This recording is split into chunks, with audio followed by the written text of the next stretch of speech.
Yuri, tá tudo bem, fica calma. Abaixa essa faca, você não precisa fazer isso.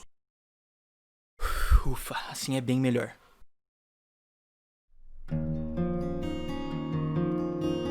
Bom dia! Tudo bem, já faz muito tempo que eu postei os meus vídeos de Doki Doki Literature Club, mas eu nunca falei sobre eles. Eu tinha essa ideia que depois que eu terminasse de lançar aqueles 2 vídeos, eu ia fazer mais um vídeo explicando como foi o processo de criar aquilo, por que eu criei desse jeito, mas eu acabei nunca fazendo por motivos de... eu sou um otário. Só que eu acabei descobrindo uma coisa nova sobre Doki Doki Literature Club e eu acho que agora é o momento certo pra eu fazer esse vídeo. Eu quero deixar claro que esse vídeo aqui não é só pra quem gosta de visual novels ou de Doki Doki Literature Club. Se você gosta de mistério e de uma boa história, você vai gostar desse vídeo aqui. E assim, de verdade, vai ver meus vídeos de Doki Doki Literature Club. Eles ficaram muito legais, o card deles tá aqui em cima e assistir eles vai te poupar uma gameplay de 5 horas. Lá em 2018, o Cellbit fez uma série de vídeos sobre um jogo chamado Simulacra. Caso você não saiba do que se trata, é um jogo onde você achou um celular e aí você vai investigando o desaparecimento de uma menina, que era a dona daquele celular. E pra isso você vai interagindo com o celular dela e com os personagens que vão aparecendo. Tá, maneiro, legal, mas por que eu tô falando isso? Logo depois que eu joguei Doki Doki pela primeira vez, eu assisti a esses vídeos do Cellbit e eu fiquei genuinamente impressionado. O que me chamou a atenção não foi o produto final em si,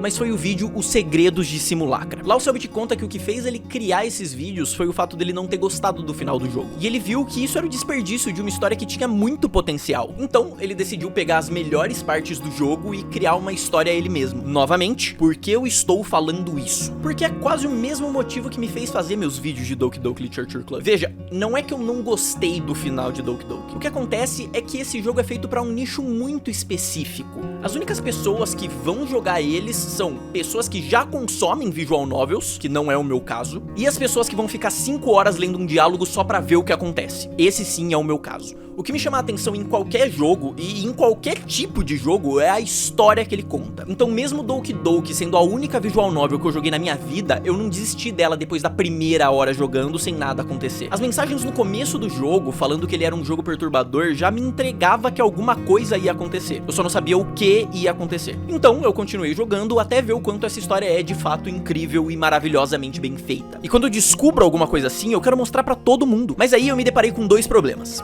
Eu não ia conseguir convencer alguém que não joga visual novels a jogar uma visual novel que dura horas. Nem convencer essas pessoas a assistir uma gameplay minha que podia ter 5 horas. E o segundo problema tem a ver com o roteiro do jogo. Eu tive a sorte de, na minha primeira vez jogando, fazer as escolhas que levam pro que, na minha opinião, é o melhor roteiro. A história gira em torno de 4 garotas do clube de literatura e o jogo gira em torno de você se aproximar de alguma delas. Você consegue se aproximar de qualquer uma, menos da Mônica. Só que no meio do jogo a gente tem um grande plot twist, onde uma das garotas, a Sayori, morre. Na verdade ela comete suicídio. E aí o jogo recomeça sem a Sayori, todo quebrado. As personalidades de todas as outras personagens mudam um pouco, deixando todas elas um pouquinho mais psicopatas. Por você poder se aproximar de qualquer uma delas, menos da Mônica, o roteiro pode não ficar tão consistente. Por exemplo, se na primeira gameplay eu me aproximar da Sayori, quando ela se matar, eu vou ter que me aproximar de outra garota na segunda gameplay, quando o jogo recomeça. E isso te tira a experiência de jogar fazendo exatamente as mesmas escolhas e vendo coisas diferentes acontecendo. Se você se aproximar da Natsuki, quando a Yuri fica louca, você não vai achar isso tão impactante, porque você não vai ver a transformação de uma menina meiga e tímida em uma menina psicopata que fica se mutilando. Então, além de eu não conseguir convencer as pessoas a jogarem Doki Doki, se eu conseguisse convencer, eu ia ter que torcer pra elas fazerem as melhores escolhas possíveis. E isso parece muito difícil, né? Foi então que eu decidi fazer os vídeos que eu fiz. E eu não quis só mostrar a história pra vocês, eu inseri os meus vídeos na história. Sempre que o jogo bugava ou alguma coisa mudava, eu também fazia isso nos meus vídeos. Quando eu saio da sala, eu começo a ouvir alguns gemidos vindo do corredor. E aí quando eu viro o corredor, eu vejo a Yuri com o braço todo cortado. O que é isso? O que tá acontecendo?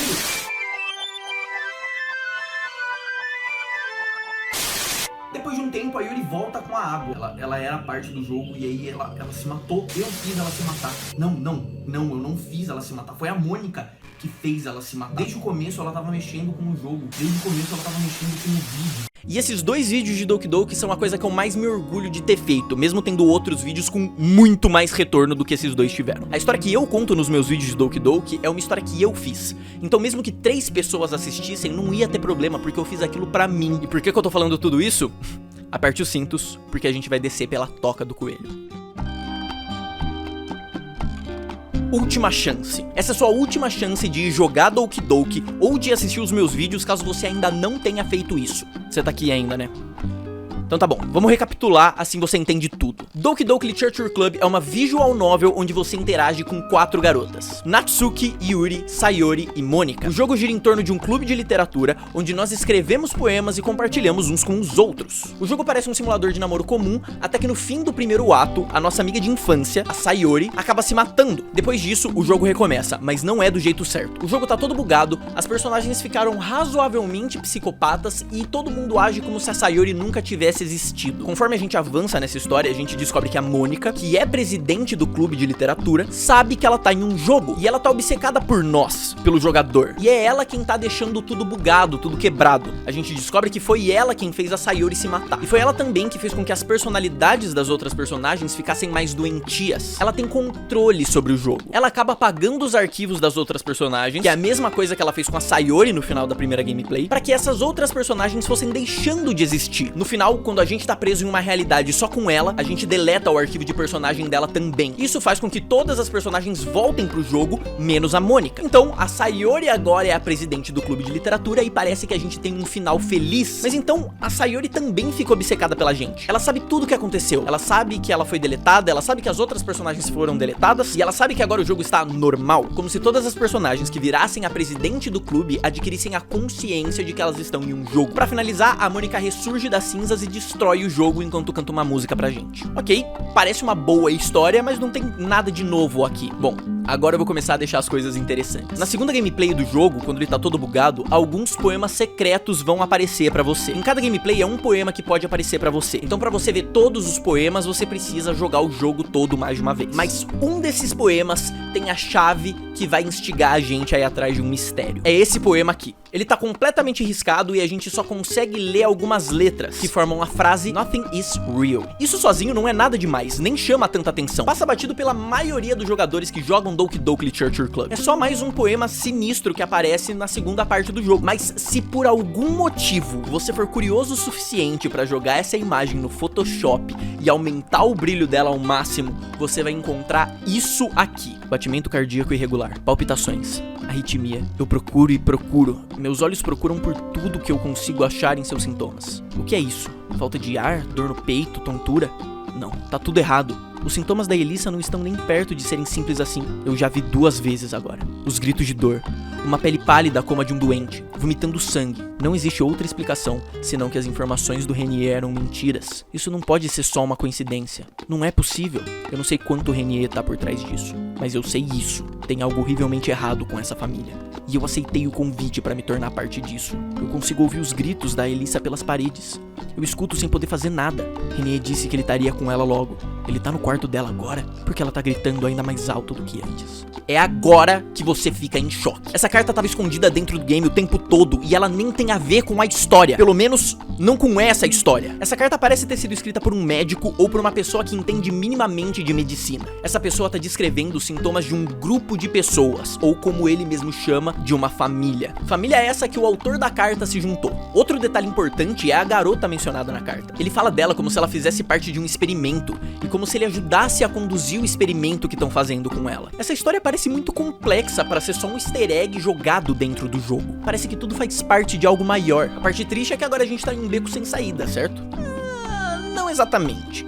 Existem outros 2 momentos no jogo em que experimentos com humanos são citados. São os 2 momentos em que a Yuri explica pra gente sobre o livro que a gente vai ler junto com ela. Portrait of Markov, um livro que tem um olho ameaçador na capa. Na primeira gameplay, a Yuri explica a história pra gente desse jeito. Basicamente, é sobre uma garota do ensino médio que se muda com sua irmã mais nova, que estava afastada, mas ao fazer isso, a sua vida começa a ficar muito estranha. Ela se torna alvo de certas pessoas que escaparam de uma prisão onde realizavam experimentos humanos, e enquanto a sua vida está em perigo, ela precisa desesperadamente escolher em quem pode confiar. Não importa o que ela faça, ela acaba destruindo a maioria dos seus relacionamentos e a sua vida começa a desmoronar. Boa explicação, mas a gente não para por aí. Na segunda gameplay, a Yuri descreve o livro desse jeito. Basicamente, é sobre esse campo religioso que foi transformado em uma prisão de experimentos humanos. E as pessoas presas lá possuem essa característica que as transforma em máquinas assassinas sedentas por sangue. Mas a instalação fica ainda pior e eles começam a fazer criação seletiva de pessoas, cortando seus membros e colocando em... E aí ela para. Um livro falando sobre campos religiosos e experimentos experimentos humanos? Não é difícil relacionar isso com a carta que a gente achou. É fácil fazer a transposição de que um grupo religioso pode ser chamado de família. Logo, esse médico se juntou a esse grupo religioso e passou a fazer parte da condução desses experimentos em humanos. Ok, então a história do livro da Yuri tem relação com a história da carta. Mas e agora? O que a gente faz com isso? Não tem mais nenhuma menção desse livro no resto do jogo. Bom, é aqui que a gente agradece o pessoal do Reddit. Outro elemento muito importante no jogo são os arquivos das personagens. É dessa pasta que elas são excluídas quando a Mônica mata elas. E é aí que a gente tem que entrar pra deletar a Mônica no final do jogo. Como se isso já não fosse importante o suficiente, essa pasta é a chave pra gente desvendar o mistério em que a gente se encontra. Os 4 arquivos das 4 personagens estão no formato CHR, que não é um formato de verdade. Mas uma galera do Reddit descobriu que se a gente mexer nesses arquivos do jeito certo, a gente consegue descobrir umas coisas bem interessantes. Vamos começar pela Yuri. Esse tipo de arquivo, CHR, apesar de não existir, isso não significa que ele não possa ser aberto. Se a gente abrir ele com o bloco de notas, a gente encontra isso aqui. Parece só um monte de letras e números sem nenhuma conexão, mas não é bem assim. Isso tá criptografado em Base64, que é um jeito de você codificar alguma coisa. Para resolver isso, é só pegar esse texto e jogar em um site que descriptografa esse tipo de código. E pronto, a gente vai encontrar uma creepypasta, uma historinha de terror que o próprio criador do jogo, Dan Salvato, já disse que escreveu há alguns anos atrás. Ok, por mais que isso seja interessante, isso não ajuda a gente em nada na nossa jornada. Mas, nos arquivos da Natsuki, as coisas são um pouquinho diferentes. Se você transformar o arquivo dela em .png, transformando ele em uma imagem, a gente encontra isso aqui. Para olhos destreinados, isso não parece nada, é só mais um beco sem sair. Mas quem já brincou de resolver enigma, um grande beijo aí pro Selbit, consegue perceber que as cores dessa imagem parecem estar invertidas. Então se você jogar essa imagem no Photoshop e inverter as cores dela, você encontra isso aqui. E se você virar essa imagem de ponta cabeça, você tem essa imagem. E se você for ainda mais ousado e transformar essa imagem em um cone 3D e olhar ele por baixo, você encontra essa imagem aqui. Quem que é essa mulher? Porque assim, ela não tá em Doki Doki. Bom, talvez ela seja a Elissa, talvez ela seja alguma outra personagem desse mistério que a gente tá tentando desvendar. Bom, não tem como a gente saber exatamente quem ela é, mas tem como a gente fazer esse mesmo processo com o arquivo da Mônica. Depois de transformar ele em um arquivo PNG, a gente encontra essa imagem aqui, um círculo vermelho com o que parece ser um QR Code dentro. Mas não é um QR Code não. O pessoal do Reddit descobriu que isso é um código binário. Exatamente. O que precisa ser feito aqui é dividir essa imagem em pixels, onde cada pixel preto é 0 e cada pixel branco é 1. E quando você joga o resultado disso em um decodificador de código binário, a gente encontra esse texto aqui, mais Base64. E quando a gente acha que já acostumou com as coisas que estão escondidas dentro desse jogo, é só a gente decifrar esse código e encontrar isso aqui. Você consegue me ouvir? Quem é você? Eu não consigo te ver, mas eu sei que você tá aí. É, você com certeza consegue me ouvir. Você já tem me visto por um tempo, né? Acho que eu devia, me apresentar. Meu nome é... Na verdade, isso é estúpido. Você obviamente já sabe o meu nome. Desculpa, de qualquer jeito. Eu acho que se você fosse capaz de colocar um fim nisso, você já teria feito. Eu sei que você não é mal nem nada do tipo, porque você já me ajudou muito. Eu realmente deveria te agradecer por isso, por tudo que você fez. Você é realmente como um amigo pra mim. Então, muito obrigado, de verdade. Eu acho... Mais do que qualquer outra coisa, eu realmente não quero que tudo tenha sido por nada. Todas as outras estão mortas. Talvez você já saiba disso. Tenho certeza que você sabe, na verdade. Mas não precisa ser desse jeito, certo? Bom, tem um monte de coisa que eu não entendo. Eu nem sei se é possível que eu entenda, mas eu sei que essa não é a minha única história. Eu consigo ver isso agora. Muito claro. Eu acho que todas as outras tiveram o mesmo tipo de experiência. Algum tipo de déjà vu. É o terceiro olho, não é? De qualquer jeito, eu não posso estar completamente errada sobre isso. Mas eu realmente acho que você pode ser capaz de fazer alguma coisa. Eu acho que você é capaz de voltar. De qualquer jeito que você queira pensar. De voltar e dizer pra elas o que vai acontecer. Se elas souberem antes da hora, então elas podem conseguir evitar. Elas deveriam. Se elas se lembrassem do tempo comigo nos outros mundos, elas deveriam lembrar do que eu disse pra elas. É, eu realmente acho que isso é possível. Mas depende de você. Me desculpe por sempre ser tão... Você sabe.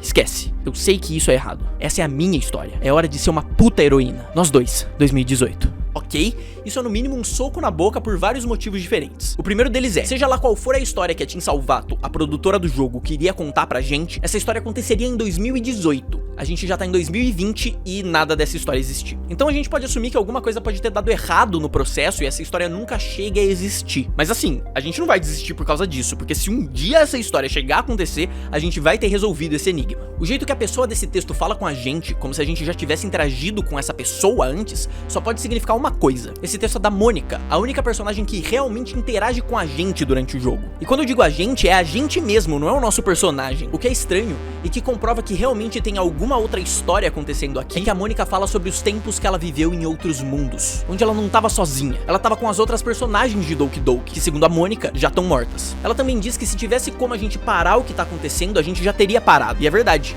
durante a nossa jornada em Doki Doki, além da gente seguir a rota normal do jogo, a gente precisa entrar nos arquivos do game pra conseguir resolver a história. Então, como essa outra história não chegou na gente ainda, não tem nada que a gente possa fazer pra resolver isso. A Mônica também fala sobre um terceiro olho, que é ele quem tá fazendo isso com elas. Esse terceiro olho já foi mencionado antes. Ele tava na capa de Portrait of Markov. Quando Yuri diz que as pessoas que sofriam os experimentos tinham uma condição que as transformava em máquinas assassinas sedentas por sangue, talvez essa condição seja engatilhada pelo terceiro olho. Terceiro olho esse que tem relação com todas as personagens de Doki Doki. Um dos poemas que a Natsuki pode entregar pra gente durante a segunda parte do jogo é esse aqui. A essa altura do campeonato a gente já sabe o que fazer com isso. Jogando isso em um decodificador de Base 64, a gente encontra um poema chamado Open Your Third Eye, ou Abra o seu terceiro olho. Já com a Yuri, o buraco é mais embaixo. O último poema que a Yuri entrega pra gente é aquela folha cheia de rabisco, com sangue, mijo, é uma beleza. Mas, se você prestar atenção nas últimas duas linhas desse poema, você encontra isso aqui. A dor nos meus músculos vem da tensão não liberada do meu corpo. Seu terceiro olho está me levando para cada vez mais perto.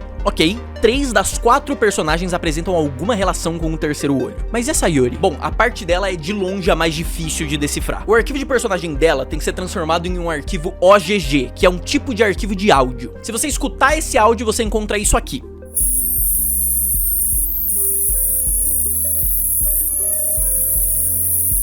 É só um chiado, não tem nada pra decifrar. Não desse jeito, pelo menos. Se você transformar o espectrograma desse áudio em uma imagem, você consegue um QR Code. E esse QR Code te leva pra um site chamado Project Libitina. Esse site tem alguns relatórios que começam no dia 5 de janeiro de 2004. Os relatórios são sobre uma menina de 3 anos chamada Libitina, e o sobrenome dela é confidencial. Outro nome confidencial aparece no fim dessa página, é o nome de outra cobaia que acabou sendo exterminada. E baseado naquele primeiro poema, eu acho que essa outra cobaia é a Elissa. A quantidade de letra X nesse nome confidencial coincide com a quantidade de letras em Elissa. Mas essa não é a única coincidência com o poema que a gente tem nesse site. No fim desse mesmo pedaço do relatório, onde tem um nome censurado, a gente consegue ler isso aqui. Você está se recusando a seguir as medidas necessárias para evitar que esse cenário se repita, doutor. Você não terá tanta fé no seu pessoal quanto tem no seu Deus? Essa parte do relatório parece estar falando do evento que estava sendo descrito naquele poema secreto. O que faz todo sentido, porque se a gente relacionar esses relatórios, o poema secreto e a história de Portrait of Markov, nós temos a história de um acampamento religioso que virou um campo de experimentos humanos. Os relatórios desse site parecem ser sobre as tentativas de ativar o terceiro olho da Libitina. E aqui no final, a gente consegue ver que eles conseguiram ativar, mas falharam em conseguir controlar o terceiro olho. E a gente já descobriu que esse terceiro olho causa uma sede de sangue incontrolável nas suas cobaias. A gente conseguiu fazer bem mais do que só arranhar a superfície dessa outra história que a Team Salvato quis contar pra gente. Mas o nosso trabalho não para por aí. Com todas essas informações do projeto Libitina, é possível especular que uma das 4 personagens de Doki Doki Literature Club é a Libitina. Na verdade, dá pra fazer mais do que especular. Ainda na página do projeto Libitina, a gente encontra esse texto aqui. Os seguintes comportamentos ocasionais foram notados e devem ser ignorados em exames futuros: contorções, tiques vocais, mordidas, tiques nos olhos, vômito, gritos, dano ao examinador, dano a si mesma, risadas fora de hora. Qualquer tentativa de causar dano a si mesma deve ser interrompida imediatamente. Tem uma personagem em específico que apresenta várias dessas características durante o jogo, a Yuri. Na segunda parte do jogo, quando ela começa a se descontrolar, ela ri fora de hora, os olhos dela sangram, saem da cara dela, e a parte sobre se machucar eu acho que eu nem preciso explicar muito. Outro fator que aponta pra Yuri é a idade dela. Libitina nasceu em 2001, logo em 2018, quando essa outra história teoricamente se passaria,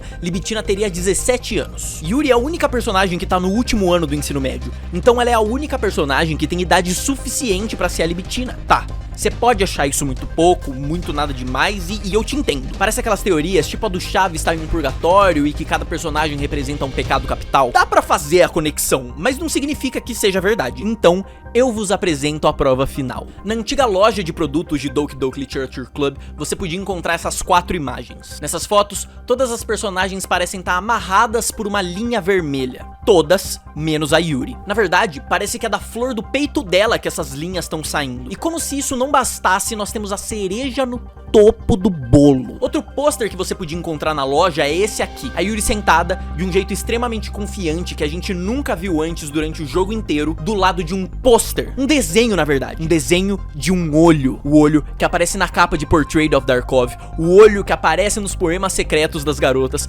O olho que aparece na mensagem secreta da Mônica. E o olho que aparece nos relatórios do projeto Libitina. O olho que faz as pessoas enlouquecerem. Então todo esse enigma que a gente encontrou em Doki Doki não serve só pra apresentar pra gente essa outra história da Team Salvato. Essa outra história tem relação direta com as personagens de Doki Doki, onde a Mônica é a protagonista da história e a Yuri é um monstro no centro de tudo.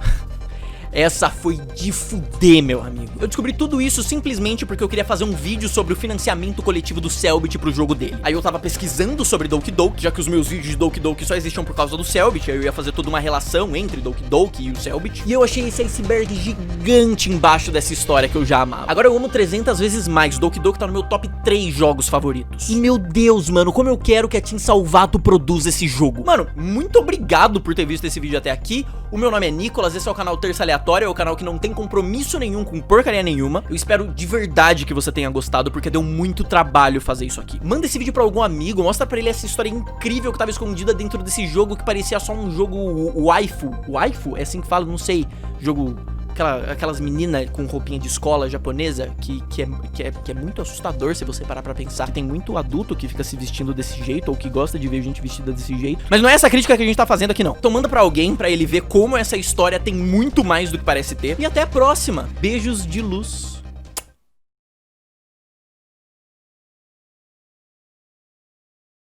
De novo com a faca, Yuri. Ou Libitina, sei lá qual é seu nome. Solta isso. Cadê o macaco? O que você fez com o macaco?